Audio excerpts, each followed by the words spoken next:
yung isang tao pero hindi mo alam kung paano siya iibig sa'yo? Si Ami, ang diyosa ng pag-ibig, ang sagot mo. Isang tira lang ng palaso ng pag-ibig ko. At ang iyong pagmamahal ay tiyak na susukyan. Gusto mo bang magkaroon ng manliligaw? Mag-subscribe lang sa Wow Fairy Tales para sabay nating maabot ang 1,000,000 subscribers. Matapos, ang pag-ibig ay darating agad sa'yo. Ang bundok ng Cyrus, ang tirahan ng mga Diyos, ay pinanantian ng maganda sa araw ng mga puso ng Diyosa ng pag-ibig. Binabati kita sa araw ng ating mahal na Diyosa ng pag-ibig, si Ami! Diyos ko, ang galing! Maraming salamat sa inyong lahat. Binabati ko kayo. Binabati kita sa pagparis ng bagong mag-asawa, mahal ko. Siguradong masaya at nagpapasalamat sila sa'yo ngayon. Trabaho lang to. Matagal ko na itong ginagawa. At hindi ko pa rin maintindihan kung bakit ganun ang kailangan ng lahat ng pagmamahal. Lalo na siya'y Diyosa ng pag-ibig, ngunit hindi niya alam kung ano ang pag-ibig. Dahil ang kanyang mga palaso ng pag-ibig ay gumagana lang sa mga tao, kaya't hindi niya pwedeng subukan ito sa sarili niya. Kung ang pag-ibig ay nagdudulot lang ng sakit, hindi ko ito kailangan. Mahal ko ang sarili ko at masaya ako kung anong meron ako. Masyadong natuwa si Ami sa kanyang inumin. Lumipad sa malamig at mahangin na gabi sa lasing na kalagayan. Biglang lumipad doon ng mga demonyo at inatake siya. Yun pala, hindi niya namalayang nakapasok siya sa teritoryo ng mga demonyo. Mabangis na lumaban si Ami. Nakatakas siya mula sa mga demonyo. Ngunit siya'y malubhang na sugatan. Pagod na pagod siya nang mapunta siya sa malapit na gubat. Pagkatapos ay nahimatay. Pagkagising sa isang pamilyar na bahay, nakita niya ang isang lalaki na nag-aalaga sa kanyang mga sugat. Siya si Tobias. Napakaswerte ni Ami na natagpuan siya ni Tobias at iniuwi siya. Gising ka na! Isa ka talagang Diyosa! Ito'y himala! Salamat sa pag-aalaga sa akin. Wala yun! Magpahinga ka lang! Mabilis na gumaling si Ami sa ilalim ng pangangalaga ni Tobias. Habang mahimbing na natutulog si Tobias, ayaw siyang gisingin ni Ami, kaya tahimik niyang hinalikan ng noon nito bilang pagpapala.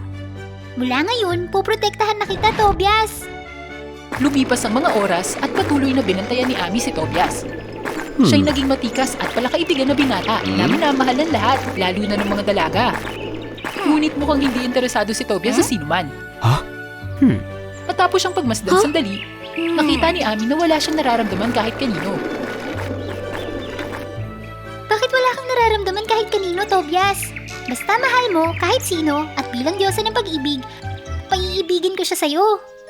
Pagkalipas ng isang araw, sa wakas ay nakilala ni Tobias ang dalaga na nagpatibok sa kanyang puso. Si Daphne ay isang magandang babae na interesante para sa kanya.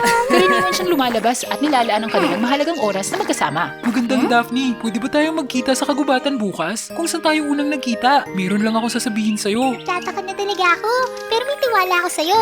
Doon tayo magkita bukas. Maraming salamat! Agad pagkatapos magpaalam kay Daphne, binili ni Tobias ang pinakasariwang bulaklak at pinakamarangyang regalo sa nayon. Sana'y magustuhan ni Daphne ang regalong ito at tanggapin ang aking alok. O aking magandang Daphne! Malayo sa itaas sa mga ulap, ang Diyosa ng pag-ibig na si Ami ay nanonood at saksi sa lahat ng ito. Sa wakas, dumating na ang araw na to. Sa ngalan ng Diyosa ng pag-ibig, tutulungan kitang makuha ang puso ng magandang dalaga. Kinabukasan, pinagmasdan ni Ami mula sa malayo sina Tobias at Daphne sa gubat. Puno ng pag-ibig silang nagtinginan. Daphne! Daphne! Ang boses at kagandahan mo sa pagkanta ay parang Diyosa. At mahal na mahal ko to. Maaari ba kitang maging kasintahan? Naglabas ng mahika si Ami sa palaso ng pag-ibig at tinira ito patungo kay Daphne. Kakaiba, matapos naman ang palaso, hindi nagpakita ng senyales ng pag-ibig si Daphne kay Tobias. Tobias, salamat sa pag-ibig mo, pero hintayin mo lang ang sagot ko. Pagkatapos ay nagpunta si Daphne sa gubat, naiwan si Tobias na malalim ang iniisip at nalulungkot. Bakit hindi gumagana ang palaso ko? Nagkamali ba ako sa mahika ko? Kailangan ko siyang sundan para makita kung ano nangyari. Tahimik na sinundan ni Ami si Daphne sa madilim na kagubatan. Bakit papasok si Daphne sa nakakatakot na kagubatan? Bigla namang tumingin ng diretso si Daphne kay Ami na para bang nadiskubre siya. Bago pa makakilo si Ami, isang hindi kilalang pwersa ang tumira sa pakpak niya at siya'y nawalan ng malay. Nagising si Ami sa pamilyar na silid. Hindi niya alam kung bakit siya nandun. Anong nangyayari? Masakit! Sinundan ko si Daphne sa gubat, tapos bakit ako nandito? Nawala ang sariling pag-iisip, hindi alam ni Ami na pumasok si Tobias sa silid. Kumatok ako sa pinto pero hindi mo yata narinig. Siguradong natakot ka.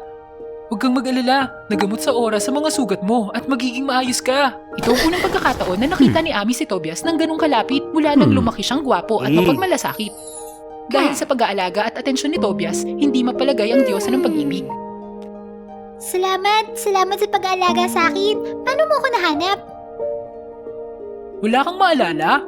Kagabi, narinig ko ang sigawan sa gubat kaya tumakbo ko dun at nakita kita sa tabi ng ilog. Inis na inis si Ami habang hindi alam kung bakit siya nahimatay sa tabi ng ilog. Dapat magpahinga ka dito hanggang sa tuluyan kang gumaling.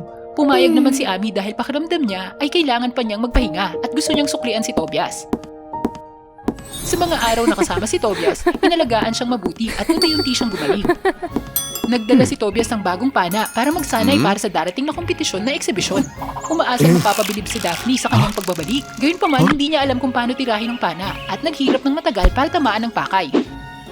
Nakita ni Ami si Tobias na nahihirapan at nagpasya siyang alokin ito ng tulong. Ngunit ng isang lalaki, nakaramdam siya ng hiya sa pagtuturo mula sa isang dalaga. Hindi niya pinansin ang payo nito. Patuloy na hindi matamaan ng pakay. Dahil sa galit, nang hindi pinansin ni Tobias ang tulong ng mahusay na Diyos ang tulad niya, nagpasya si Ami na gawin ang kakayahan niya.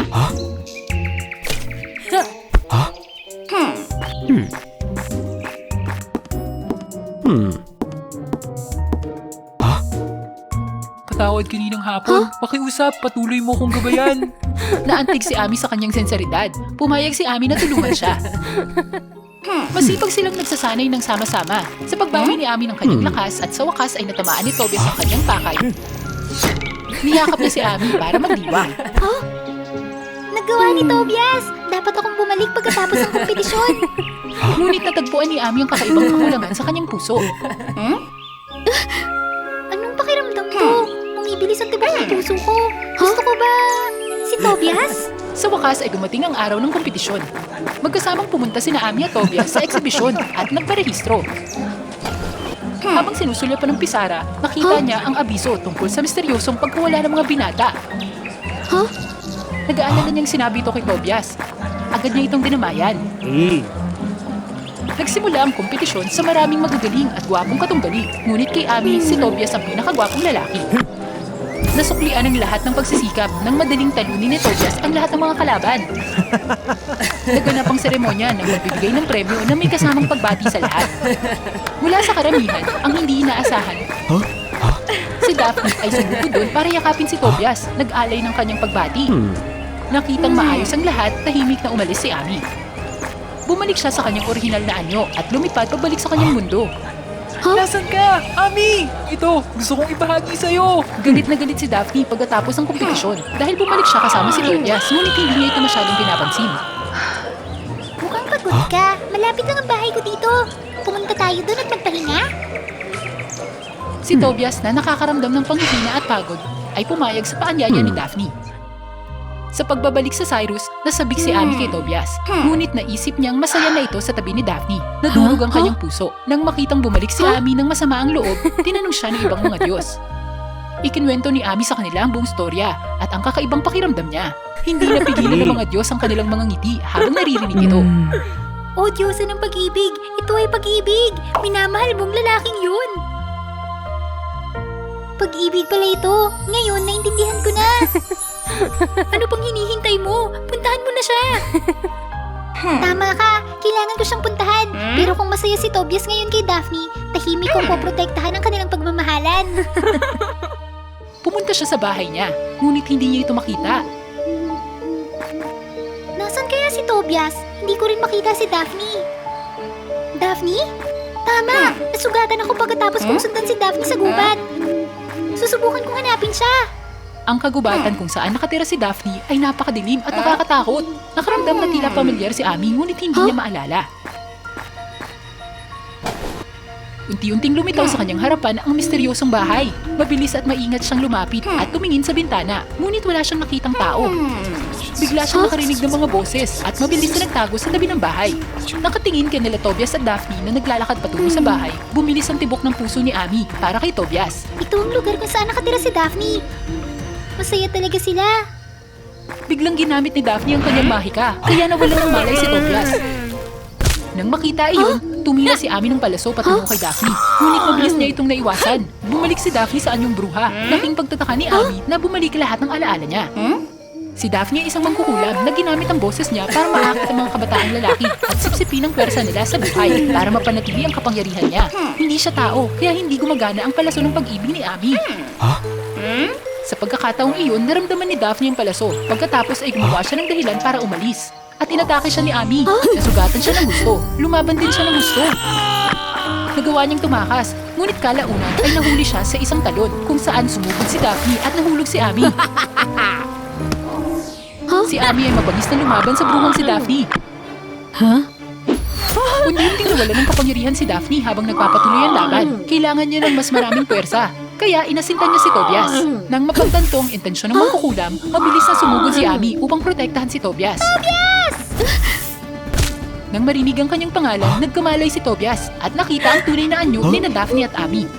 Nakita rin niya ang nasugatan na puting pakpak ni Ami na nagpaalala sa kanya ng kanilang pinagsamahan at matinding damdamin. May nararamdaman din siya para sa kanya. Kinuha ni Tobias ang pana ni Ami at tumayo. Nang makita ang tapang ni Tobias, inilipat ni Ami sa kanya ang kaunting lakas ng Diyosa para talunin ang mangkukulam. Habang nanghihina ang mangkukulam, natalo niya ito gamit ang palasong puno ng malalim nilang pagmamahalan at ang kapangyarihan ng Diyosa. Ami! Ami! Ayos ka lang? Nanalo tayo! Salamat sa pagligtas sa akin. Dito ka lang sa tabi ko. Kailangan kita. Mahal kita. Ayos lang ako, Tobias. Salamat sa oras na kasama kita. Mahal na mahal din kita. Sa wakas ay naunawaan ng Diyosa ng pag-ibig kung ano ang pag-ibig. Si Tobias ay naging kalahating Diyos na may kapangyarihan ni Ami at silang dalawa ay namuhay ng masaya magpakailanman.